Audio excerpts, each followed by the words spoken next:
Alexander the Great. We all know the name, right? The undefeated visionary who relentlessly forged this massive empire stretching all the way from Greece to India. But behind all that legendary glory, there is a tragic, deeply unstable truth. His downfall was every bit as dramatic and, honestly, maybe even more fascinating than his unprecedented rise.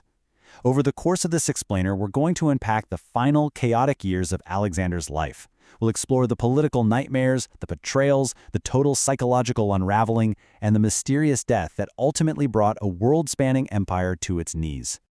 Okay, let's dive into this. We've all been taught the myth, haven't we? The undefeated god-king commanding destiny itself. But the reality of his final years, it was entirely different. It was defined by intense paranoia, open mutiny from his most loyal men, and an impending, catastrophic collapse. To really get a grasp on this history, we kind of have to shatter the illusion of his perfect glory. Alexander was a man driving a machine that was fundamentally breaking apart from the inside out, and the sheer chaos of those final years, well, that's where the true story actually lies. Section 1. The Flawed Empire. Too big to hold. And this brilliantly illustrates the core problem. You can conquer the world, but, how do you actually run it? Alexander expanded faster than literally any leader in recorded history. But the consequences of that rapid expansion were just massive. There was absolutely zero administrative system in place to manage these newly conquered territories. No clear successor if something happened to the king. He was dealing with huge cultural tensions, trying to fuse together Greeks, Persians, Egyptians, people who had entirely different ways of life. And crucially, he had these totally exhausted armies who just desperately wanted to go home. Alexander truly believed he could hold it all together through sheer charisma and fear alone. But an empire of millions desperately needed an actual foundation, a functioning bureaucracy, a sustainable plan, and he had absolutely none of those things. Section 2. Breaking Point in India, the March East. So this massive structural failure inevitably bleeds into a physical and emotional one for his men. Just picture this. His troops had already marched thousands of miles from home, fighting endless, brutal wars every step of the way. Now they're facing these unforgiving Indian monsoons that just completely demoralize them. They managed to secure a victory at the Battle of Hydaspes, but at a tremendous cost that left the army utterly battered. Finally, when Alexander demanded they push even further east, his soldiers snapped. They mutinied at the Hephaestion River. This is such a monumental moment in history, guys. For the very first time, his exhausted, battle-hardened soldiers openly refused his demands. They literally drew a line in the sand. It was the absolute beginning of the end. Section 3. The Psychological Unraveling. Paranoia and Power. With his forward momentum finally halted, the internal shifts within Alexander became truly alarming. His mental state just tanked into this suffocating paranoia, which was of course fueled by continuous, heavy drinking. His actions became completely unpredictable, defined by violent outbursts. Tragically, this actually led to him executing his own close companions, men like Parmenion and Clytus the Black. These were the very generals and friends who had helped him rise to power in the first place.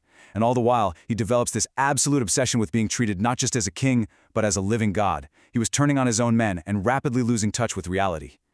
Now, what's really interesting about this slide is how perfectly that quote captures the situation. His inner circle began to fear him, not follow him. Leadership by fear is such a highly corrosive tool. It completely isolated him. The exact same men who used to charge into battle beside him out of love and loyalty, they were now constantly looking over their shoulders, terrified they might be the next target of his paranoid rage. Section 4. The Death of Hephaestion. The Final Blow. Now, we have to talk about Hephaestion. He wasn't just a general. He was Alexander's closest friend, and possibly the only person in the world he truly implicitly trusted. When Hephaestion died suddenly in 324 BCE, Alexander was, well, devastated almost doesn't cover it. His reaction went far beyond normal grief. He completely stopped eating. He isolated himself from his court and his army. He threw staggering amounts of wealth into these massive funerary rituals, costing the equivalent of millions today. This emotional collapse weakened him severely, both politically, right, in the eyes of his men, and mentally within his own mind. He was a broken man trying to hold together a fracturing world. Section 5. Mystery in Babylon. The Final Days. Let's move to and see how this builds the timeline of his mysterious collapse. Arriving in the ancient city of Babylon, Alexander stubbornly ignored his failing body and his fractured mind. Instead, he just buried himself in delusions of even grander conquests. He was actively planning new campaigns for Arabia, Carthage, and possibly even Rome. But the physical collapse, when it hit, was rapid. After attending a banquet and drinking heavily, true to his recent habits, he almost immediately developed a severe high fever. Over the next 12 agonizing days, the conqueror of the world grew steadily weaker, eventually becoming completely unable to speak. And on June 10, 323 BCE, Alexander the Great died. And that leaves us with the ultimate historical mystery. It's a question that instantly sparked endless rumors across the ancient world, and one that historians are still fiercely debating today. What actually killed Alexander the Great? I mean, the rumors spread like wildfire. Was it poison orchestrated by his terrified and exhausted generals? Was it malaria or typhoid contracted in the swamps of Babylon? Could it have been some rare autoimmune disease? While the ancient sources all wildly disagree with each other, it's really important to note that most modern historians largely point to a natural illness, but an illness that was fatally worsened by his total physical exhaustion and his chronic heavy drinking. Honestly, his body just had absolutely nothing left to fight with. He was running on fumes. So the crucial point is this one staggering number, 32. That is the shockingly young age at which the world's greatest conqueror perished. Just think about the sheer scale of what he accomplished. Millions of miles walked, cities founded, entire empires overthrown, all crammed into a life that burned out at just 32 years old. It's a massive contextual blow to realize how young he actually was when the fire finally went out. Section 6. A collapsed legacy. The aftermath. Alexander left behind an absolute void. Because of everything we discussed earlier, the total lack of an heir, absolutely no succession plan, and no unified government, the empire basically became a giant powder keg. This absolute lack of preparation allowed his generals, known as the Diadochi, to instantly turn on each other. They tore the empire apart in brutal, decades-long wars, violently carving out their own kingdoms from the ashes of his conquests. The math of his life's work is truly tragic. It took him 12 grueling, relentless years to build this unprecedented empire. But it took less than 10 years for it to splinter into absolute chaos and collapse. Almost immediately after his death, the unity he forced upon the world completely vanished.